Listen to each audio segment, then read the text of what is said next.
Hello guys, welcome to Ruma's kitchen. देखते থাকো তোমরা। আজকে আমি বানাবো হচ্ছে শুটকি।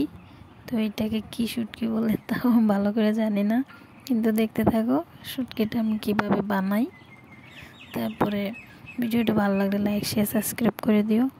দেখো এখানে আমি শুটকিটা দেখে একদম কেটে ধুয়ে পুরো রেডি করে নিয়েছি। এখানে হলুদ, লবণ আর রসুন বাটা দিয়ে মাছটা এখন মেখে নিচ্ছি। মাছটা ভেজে নিব। তো দেখো এখানে তেলটা গরম হয়েছে, মাছটা এখন আমি ভাজবো। তো তোমরা শুটকি কেমনে রান্না করো তো কমেন্টে জানিও। আমি তো এই মাছটা এইভাবেই রান্না করি, খুব টেস্ট হয় খেতে। ভাজার সময় সুন্দর স্মেল বেরোয়। তো তোমরা দেখতে থাকো ভিডিওটা, আমি কি নানান সবজি দিয়ে বানাই এটা। তো মাছটা আমার অলরেডি ভাজা হয়ে গেছে। এখানে দেখো বাটাতে করছি মশলা, কাঁচা লঙ্কা বাটা, এখানে আছে এই রসুন পেঁয়াজ বাটা।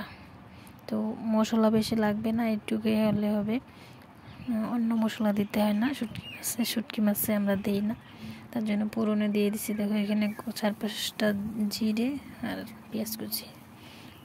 পেঁয়াজ রসুনটা মেন, তো পেঁয়াজ কুচিটা দিয়েছি আমি। এখানে পেঁয়াজটা ভাজা হয়ে গেছে। এখন কেটে রাখা সবজিগুলো দিয়ে দিব। এখানে 3-4 রকমের সবজি আছে, বেগুন, আলু, পটল, আরও কি সবজি আছে। তো এই সবজিগুলো দিয়ে শুটকি রান্না করলে খুব টেস্ট হয় খেতে। তো দেখো আমি এখন সবজিটা কষিয়ে নেব সুন্দর করে। তারপরে যা যা লাগে উপকরণগুলো আমি দিয়ে দিব, তোমরা খালি দেখতে থাকো।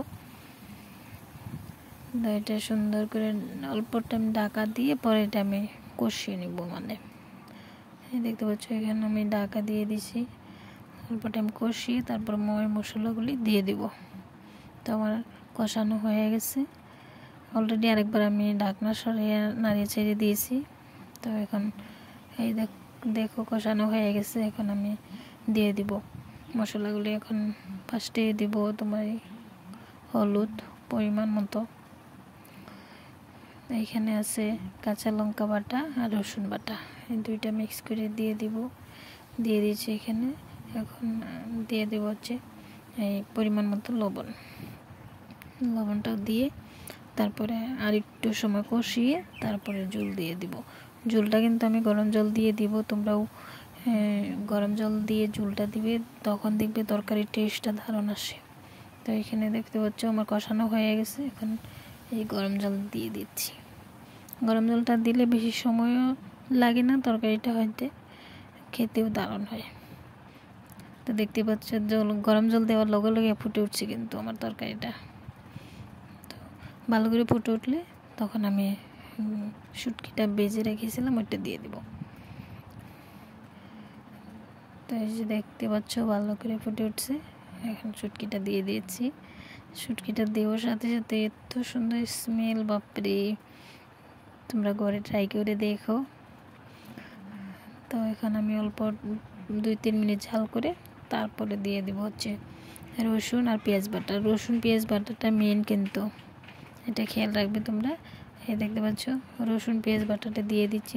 এইটা দিয়ে আবার 2-3 মিনিট জাল করে তারপরে আমি গ্যাসটা বন্ধ করে দেব। তো তোমাদের ভিডিওটা ভালো লাগলে লাইক শেয়ার সাবস্ক্রাইব করে দিও। আবার এরকম নতুন ভিডিও পাওয়ার জন্য লাইক কমেন্ট সাবস্ক্রাইব তো बनता है না। তো এই দেখতে পাচ্ছ আমার শুটকির তরকারি রেডি। তো এখানে আমি গ্যাসটা অফ করে দিব। তাই যে দেখো কি সুন্দর হয়ে গেছে আমার শুটকির তরকারি। গ্যাস বন্ধ করে দিয়েছি। তো তোমরাও এই রেসিপিটা ট্রাই করো ঘরে। তো দেখা হচ্ছে নেক্সট ভিডিওতে। টাটা।